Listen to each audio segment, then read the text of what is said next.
So how did Harvard all come about? Yeah. and how has it been impacted by COVID-19? Yeah.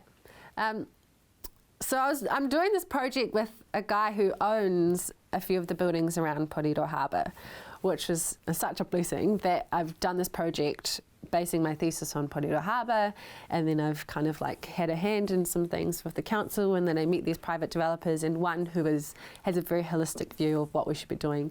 And so I've been working with him on how do we activate the harbour? How do we bring community? How does it become this like place that people can occupy and own? And I was thinking, like, how are the different ways that I could add more value to this project and to him? Because cities, and like in the next 30 years, cities are going to be like exponentially like growing. We already know that cities are growing, and there's about 30,000 more people that are expected to come into Porirua for the next like 10 to 30 years. And then in Wellington as well, like about 80 more thousand people in the city of Wellington. And so this question of, where do they live? Where are the places that are best for them to live, that they're not disenfranchised from community, but they still feel like they're integrated? There's still infrastructure, there's still schools, there's still places they can shop, places they can play. And so I was thinking about these things, and I thought, I need to upskill. I need to level up. And so I looked into starting this course, which is a Master of Architecture and Urban Design at Harvard. And I applied for a Fulbright Scholarship, which I was very blessed to receive. And with that, I was able to apply for Harvard and to get into this course, which is super exciting because there's about 35 people in my class from around the world. And we've started class. Yeah. So online? Online to begin with.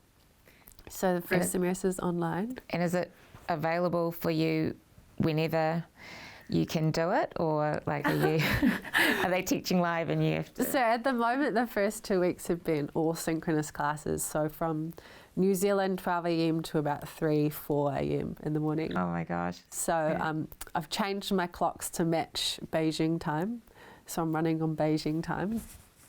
And the first few days were like such a struggle, but now I'm getting used to it. And so I'm really excited, and I'm real grateful. I'm just really grateful for this opportunity and to learn as much as I can from these people who are teaching the course, who are, they're just like leading in the industry, and to be able to just be around these people and hear what their thoughts are and their thought processes is like such a blessing. It's so humbling.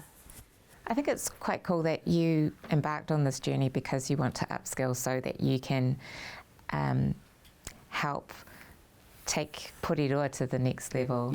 And you've started the study while you're still in Porirua. Yes. And the other part is there's a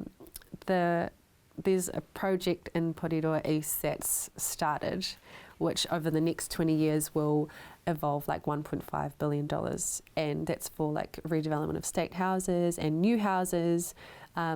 And so we, as our small company, we went forward to try and get involved, but it's harder because we're not a fully urban design company. And so I was thinking, man, if I had the skills as an urban designer and an architect, it might have been a bit easier, and it might still be a bit easier to be involved in other projects that I think are important, such as the one in Porirua. So hopefully when I finish and also get some other work experience, that there's still projects in Porirua and in Wellington and New Zealand that I know there will be.